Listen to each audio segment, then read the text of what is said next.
Hello everyone, my name is Shraddha and today we are going to discuss hypothesis testing. Hypothesis testing में हम दोनों ही hypothesis को null hypothesis और alternative hypothesis दोनों को ही detail में डिस्कस करने वाले हैं। और ये टॉपिक थोड़ा सा इम्पोर्टेंट हो जाता है अगर आप रिसर्च वर्क में इंगेज है तो, या तो फिर आपने अगर हायर लेवल स्टैटिस्टिक्स पढ़ रहे हो तो भी ये टॉपिक हमारा इम्पोर्टेंट हो जाता है। Along with this competitive exams के लिए तो ये टॉपिक इम्पोर्टेंट है ही। तो चलिए स्टार्ट करते हैं हमारा आज का लेक्चर हाइपोथेसिस टेस्टिंग। तो सबसे पहले हम पढ़ते हैं कि हाइपोथेसिस टेस्टिंग हमारी दो तरीके से होती है, एक नल हाइपोथेसिस होती है और एक हमारी ऑल्टरनेटिव हाइपोथेसिस होती है। नल हाइपोथेसिस को हम एच नॉट से डिनोट करते हैं, ये जो ओ होता है इसके पैरों में होता है, राइट। और ऑल्टरनेटिव हाइपोथेसिस को हम H1 या HA से डिनोट करते हैं। तो हमारी दो हाइपोथेसिस होती है, नल हाइपोथेसिस और ऑल्टरनेटिव हाइपोथेसिस। इन दोनों ही हाइपोथेसिस को हम डिटेल में नेक्स्ट स्लाइड में डिस्कस करते हैं। अभी बस ये फ्लो चार्ट हमें पता होना चाहिए कि हमारी हाइपोथेसिस दो तरीके की है, नल और ऑल्टरनेटिव। जो भी हाइपोथेटिकल टेस्ट होते हैं, जितने भी हमारे टेस्ट होते हैं वो सारे हम नल हाइपोथेसिस पे लगाते हैं, राइट। सो जो भी हमारे स्टैटिस्टिकल टेस्ट होंगे वो भी हमारे नल हाइपोथेसिस पे लगेंगे। अब हमारे स्टैटिस्टिकल टेस्ट दो तरीके से होते हैं, पैरामेट्रिक टेस्ट और non parametric test. Parametric test वो टेस्ट होते हैं जब हमारी जो पॉपुलेशन होती है वो नॉर्मली डिस्ट्रीब्यूटेड होती है। Along with this quantitative data जब होता है हमारे पास, तब हम पैरामेट्रिक टेस्ट यूज करते हैं, राइट। तो पॉपुलेशन हमारी नॉर्मली डिस्ट्रीब्यूटेड होती है और क्वांटिटेटिव डेटा होता है, नंबर्स की फॉर्म में जब हमारे पास डेटा होता है तब हम पैरामेट्रिक टेस्ट यूज करते हैं। तो हमारे पैरामेट्रिक टेस्ट कौन कौन से हो सकते हैं? Z test, T test, F test, ANOVA, ये सारे हमारे पैरामेट्रिक टेस्ट है, राइट। नॉन पैरामेट्रिक टेस्ट क्या होते हैं? नॉन पैरामेट्रिक टेस्ट अपोजिट होते हैं हमारे पैरामेट्रिक टेस्ट के। पैरामेट्रिक टेस्ट में हमने पढ़ा कि पॉपुलेशन हमारी नॉर्मली डिस्ट्रीब्यूटेड होती है, बट नॉन पैरामेट्रिक टेस्ट में क्या होता है? पॉपुलेशन हमारी नॉर्मली डिस्ट्रीब्यूटेड नहीं होती, राइट। और नेक्स्ट क्या होता है कि पैरामेट्रिक में हमने पढ़ा है कि क्वांटिटेटिव डेटा जब होगा हमारे पास, नंबर की फॉर्म में डेटा होगा, तभी हम पैरामेट्रिक टेस्ट यूज करते हैं। बट नॉन पैरामेट्रिक अपोजिट है इसके, कि जब हमारे पास डेटा नंबर्स की फॉर्म में नहीं होता, क्वालिटेटिव डेटा होता है, तब हम नॉन पैरामेट्रिक टेस्ट यूज करते हैं, राइट। तो नॉन पैरामेट्रिक टेस्ट कब यूज होता है? जब हमारे पास नॉर्मल डिस्ट्रीब्यूशन नहीं होता पॉपुलेशन का और क्वालिटेटिव डेटा होता है, राइट। तो नॉन पैरामेट्रिक टेस्ट हमारे कौन कौन से होते हैं? Chi square test, U test, H test और रैंक कोरिलेशन टेस्ट जो होते हैं वो हमारे सारे नॉन पैरामेट्रिक टेस्ट होते हैं, राइट। तो ये फ्लो चार्ट बहुत ज्यादा इंपॉर्टेंट है समझने के लिए कि हमारी हाइपोथेसिस टेस्टिंग दो तरीके की होती है, एक ऑल्टरनेटिव हाइपोथेसिस होती है और एक नल हाइपोथेसिस होती है। नल हाइपोथेसिस में ही हम सारे हाइपोथेसिस टेस्ट, स्टैटिस्टिकल टेस्ट उसी में ही लगाते हैं। और स्टैटिस्टिकल टेस्ट भी दो तरीके से होते हैं, हमारा होता है पैरामेट्रिक टेस्ट और एक होता है हमारा non parametric test. Parametric test हमारे कौन से होते हैं? जब हमारा पॉपुलेशन जो नॉर्मली डिस्ट्रीब्यूटेड होती है और क्वांटिटेटिव डेटा होता है हमारे पास, तो वो हमारा पैरामेट्रिक टेस्ट में चला जाता है। नॉन पैरामेट्रिक टेस्ट कब लगाते हैं? जब हमारी पॉपुलेशन जो होती है वो नॉर्मली डिस्ट्रीब्यूटेड नहीं होती है और हमारे पास क्वालिटेटिव डेटा होता है, तब हम नॉन पैरामेट्रिक टेस्ट लगाते हैं। सो पैरामेट्रिक टेस्ट हमारे कौन कौन से होते हैं? Z test, T test, F test और अनोवा, ये हमारे होते हैं पैरामेट्रिक टेस्ट। और नॉन पैरामेट्रिक टेस्ट क्या होते हैं? Chi square test, U test, H test और जो रैंक कोरिलेशन वाला टेस्ट होता है वो सारे हमारे नॉन पैरामेट्रिक टेस्ट में चले जाते हैं, राइट। तो अब हम नल हाइपोथेसिस और ऑल्टरनेटिव हाइपोथेसिस को डिटेल में डिस्कस करेंगे। तो सबसे पहले हम समझते हैं कि हाइपोथेसिस क्या होती है। हाइपोथेसिस हमारा होता है एक educated guess about the population, right. ये हमारी एक प्रिडिक्शन होती है कि हमारे वेरिएबल्स में क्या रिलेशनशिप होता है। हाइपोथेसिस में मतलब अजम्पशन, एक हम अजम्पशन बना लेते हैं कि जो हम स्टडी कर रहे हैं उसमें जो वेरिएबल्स दिए उन वेरिएबल्स में क्या रिलेशनशिप हो सकता है। कि हमारा एक एजुकेटेड गैस होता है। एजुकेटेड गैस हो सकता है हमारी बैकवर्ड नॉलेज से, हमारी प्रीवियस नॉलेज से हम ये एजुकेटेड गैस लगा सकते हैं कि हाँ हमारे जो वेरिएबल्स हमने लिए हैं उनमें क्या रिलेशनशिप हो सकता है, राइट।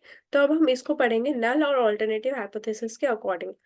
सो नल हाइपोथेसिस हम पहले पढ़ते हैं। नल हाइपोथेसिस में क्या होता है? It state that there is no relationship between variables. तो जो हमने स्टडी कर रहे हैं उसमें जो वेरिएबल्स लिए हैं, तो नल हाइपोथेसिस बताते हैं कि उन वेरिएबल्स में हमारा कोई भी रिलेशनशिप नहीं होगा। No relationship of the variables, variables के बीच में कोई भी रिलेशनशिप नहीं होगा, राइट। और इसके साथ साथ ये होता है exact opposite of what an investigator predicts और एक्सपेक्ट। तो जो भी इन्वेस्टिगेटर है, जो भी रिसर्चर है, उसने जो प्रिडिक्ट कर रखा होगा उससे टोटली अपोजिट होता है हमारा नल हाइपोथेसिस। क्योंकि एट द एंड एक रिसर्चर हमेशा ये कोशिश करता है कि वो अपने नल हाइपोथेसिस को रिजेक्ट करे और ऑल्टरनेटिव को एक्सेप्ट करे, राइट। बट याद रखिएगा, हम कभी भी रिजेक्ट वर्ड यूज नहीं करते, हमेशा यूज करते हैं do not accept, right. Reject word कभी भी यूज नहीं करते। तो ये हमारा एकदम अपोजिट होता है जो भी एक इन्वेस्टिगेटर प्रिडिक्ट करता है या एक्सपेक्ट करता है, राइट। उसके साथ साथ हमने अभी पढ़ा कि नल हाइपोथेसिस पे ही सारे हाइपोथेटिकल टेस्ट और स्टैटिस्टिकल टेस्ट नल हाइपोथेसिस पे ही लगाया जाता है। तो all the statistical test perform on null hypothesis. Null hypothesis पे ही हम सारे टेस्ट परफॉर्म करते हैं, राइट। एग्जाम्पल से समझ सकते हैं हम इसको कि there is no relationship between level of corruption and increase in education level. Education level और करप्शन के लेवल में कोई रिलेशनशिप नहीं है कि हमारी नल हाइपोथेसिस है। मतलब हमने ये कह दिया कि एजुकेशन में चेंज आने की वजह से, एजुकेशन लेवल, लिटरेसी लेवल बढ़ने या घटने की वजह से करप्शन के लेवल में कोई चेंज नहीं आएगा। ये दोनों हमारे लिंक्ड नहीं है, हमने ये अपनी नल हाइपोथेसिस बनाई है। अब हम ऑल्टरनेटिव पढ़ेंगे। ऑल्टरनेटिव एकदम अपोजिट है हमारी नल हाइपोथेसिस के। नल में क्या कहते हैं कि कोई रिलेशनशिप नहीं होगा, बट ऑल्टरनेटिव में कहेंगे कि रिलेशनशिप है। ये हमारा क्या होता है, एग्जैक्ट अपोजिट होता है जो भी एक इन्वेस्टिगेटर प्रिडिक्ट करता है, लेकिन ये हमारा वही सेम होता है जो भी एक इन्वेस्टिगेटर प्रिडिक्ट करता है, राइट। इसमें हम सारे स्टैटिस्टिकल टेस्ट को परफॉर्म करते हैं, इसमें हम एक भी स्टैटिस्टिकल टेस्ट परफॉर्म नहीं करते, हमने पहले ही पढ़ा हुआ है, राइट। ये बताता है कि it states that there is relationship between variables. Variables के बीच में रिलेशनशिप है, ये हमारा ऑल्टरनेटिव बताता है। नल क्या कहता है, कोई रिलेशनशिप नहीं है, ये कहता है रिलेशनशिप है, राइट। ये एग्जैक्ट अपोजिट होता है जो भी रिसर्चर या इन्वेस्टिगेटर होता है उसकी प्रिडिक्शन से। ये हमारा एग्जैक्टली सेम होता है जो भी हमारा रिसर्चर होता है उसकी प्रिडिक्शन से या एक्सपेक्टेशन से, राइट। ये क्या कहता है कि हमारे सारे स्टैटिस्टिकल टेस्ट नल में परफॉर्म होते हैं, बट ऑल्टरनेटिव कहता है कि नहीं, हमारे स्टैटिस्टिकल टेस्ट ऑल्टरनेटिव में परफॉर्म नहीं होते। इसमें हमने क्या कहा था कि करप्शन और एजुकेशन लेवल में कोई भी रिलेशनशिप नहीं है, बट ऑल्टरनेटिव हमारा बताता है कि करप्शन और एजुकेशन लेवल में रिलेशनशिप है। There is a relationship between corruption level and increase in education level. मतलब जैसे जैसे एजुकेशन लेवल बढ़ रहा है, करप्शन हमारा कम हो रहा है या बढ़ रहा है, तो जो भी रिलेशनशिप होगा, बढ़ेगा या कम होगा, उसमें कहेंगे कि हमारा ऑल्टरनेटिव हाइपोथेसिस जाएगी। जब भी कोई वेरिएबल्स के बीच में हम रिलेशनशिप बताएंगे तब वो हमारा चला जाएगा ऑल्टरनेटिव में, और जब कहेंगे कि कोई रिलेशनशिप नहीं है तो वो हमारा जाएगा नल हाइपोथेसिस में, राइट। तो एक बार रिवाइज कर लेते हैं क्या पढ़ा है। तो हाइपोथेसिस क्या होता है, हमारा एजुकेटेड गैस होता है या हमारी वो प्रिडिक्शन होती है कि दो वेरिएबल्स में हमारा रिलेशनशिप है। फिर हमारे आते हैं दो तरीके की हाइपोथेसिस, एक आती है नल हाइपोथेसिस, एक आता है ऑल्टरनेटिव हाइपोथेसिस। नल में क्या कहते हैं कि कोई रिलेशनशिप नहीं है, ऑल्टरनेटिव कहता है रिलेशनशिप है। नल क्या होता है, एग्जैक्ट अपोजिट होता है जो भी एक इन्वेस्टिगेटर एक्सपेक्ट या प्रिडिक्ट करता है। ऑल्टरनेटिव के क्या होता है कि एग्जैक्टली सेम होता है जो भी एक इन्वेस्टिगेटर या रिसर्चर एक्सपेक्ट करता है या परफॉर्म कर प्रिडिक्ट करता है, राइट। फिर हमारे नल में क्या होता है, सारे स्टैटिस्टिकल टेस्ट नल में परफॉर्म होते हैं, ऑल्टरनेटिव में परफॉर्म नहीं होते, राइट। फिर हमने इसको एग्जाम्पल की हेल्प से समझा था।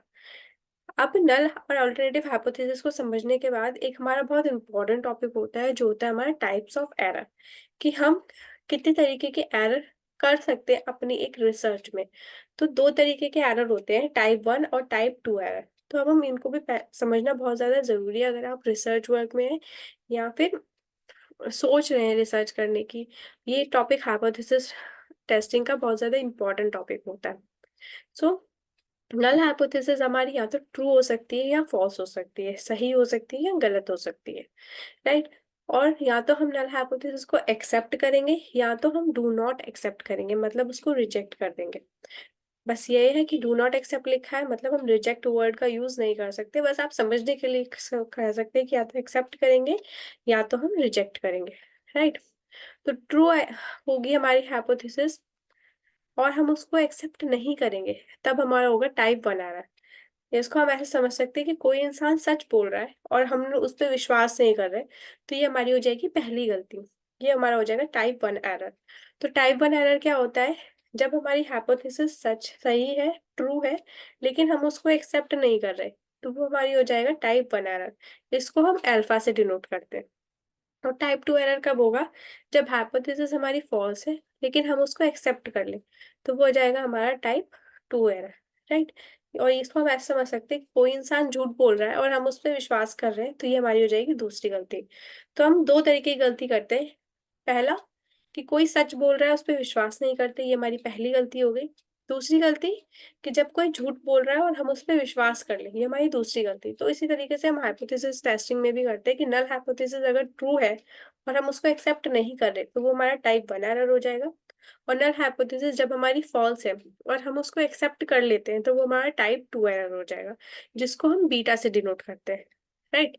और इसी के साथ साथ अगर हमारी नल हाइपोथेसिस ट्रू है और हम उसको एक्सेप्ट कर लेते हैं, तो हमारा होता है कॉन्फिडेंस इंटरवल। कॉन्फिडेंस इंटरवल मतलब कि हम कॉन्फिडेंट हैं अपनी स्टडी को लेकर कि जो भी हमारे रिजल्ट आए हैं वो एकदम सही रिजल्ट आए हैं, राइट। इसको हम कहते हैं 1 माइनस अल्फा से डिनोट करते हैं। तो हमारे कॉन्फिडेंस इंटरवल हो सकते हैं 99%, 95% और 90%। आइडियली हम इन 3 में से ही कोई एक कॉन्फिडेंस इंटरवल को पिक करके चलते हैं अपनी रिसर्च में, राइट। फिर आता है हमारा power of test. Power of test कब होता है? जब हमारी नल हाइपोथेसिस फॉल्स होती है और हम उसको एक्सेप्ट नहीं करते। ये दिखाता है हमारा पावर ऑफ टेस्ट कि हम लोग कितने पावरफुल हैं कि हम कह सकते हैं उसको खुल के कि जो चीज़ गलत है वो गलत है, राइट। अगर कोई झूठ बोल रहा है तो हम उसको बोल सकते हैं कि तुम झूठे हो, कि तुम झूठ बोल रहे हो, हम तुम पे विश्वास नहीं करेंगे, राइट। तो हमारा ये पावर ऑफ टेस्ट होता है जिसको हम 1 माइनस बीटा से शो करते हैं। तो जो अल्फा होता है उसको हम लेवल ऑफ सिग्निफिकेंस भी बोलते हैं, जो कि हमारा 1%, 5% और 10% हो सकता है। तो अगर कॉन्फिडेंस इंटरवल 99% है तो हमारा सिग्निफिकेंस लेवल 1% लेके चलेंगे।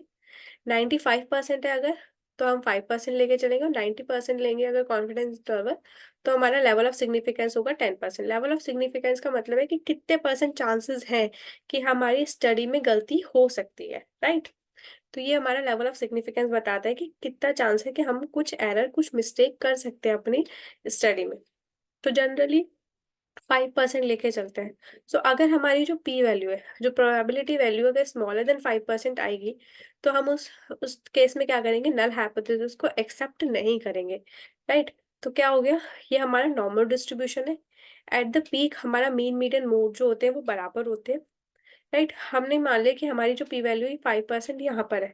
अगर पी वैल्यू स्मॉलर देन 5% होगी, वो रिजेक्शन एरिया में लाई करेगी, इसलिए हम नल हाइपोथेसिस को रिजेक्ट कर देंगे, नल हाइपोथेसिस को एक्सेप्ट नहीं करेंगे। सो ये था हमारा पूरा हाइपोथेसिस टेस्टिंग। इसमें हमने पढ़ लिया कि हाइपोथेसिस क्या होती है, नल हाइपोथेसिस और अल्टरनेटिव हाइपोथेसिस को डिटेल में पढ़ लिया है, और साथ में टाइप्स ऑफ एरर भी पढ़ लिए, राइट। और हमने एक एग्जांपल भी देखा था नल हाइपोथेसिस और अल्टरनेटिव हाइपोथेसिस का। सो अगर आपको कोई भी डाउट हो नल हाइपोथेसिस, अल्टरनेटिव हाइपोथेसिस या टाइप्स ऑफ एरर से रिलेटेड, तो आप कमेंट सेक्शन में पूछ सकते हैं, और इंस्टाग्राम पे भी डीएम करके पूछ सकते हैं। इंस्टाग्राम और टेलीग्राम का लिंक आपको नीचे डिस्क्रिप्शन बॉक्स में मिल जाएगा। और अगर आप न्यू है इस चैनल पे तो चैनल को सब्सक्राइब कीजिए। और if you really like the content, please do hit the like button and share it with your friends.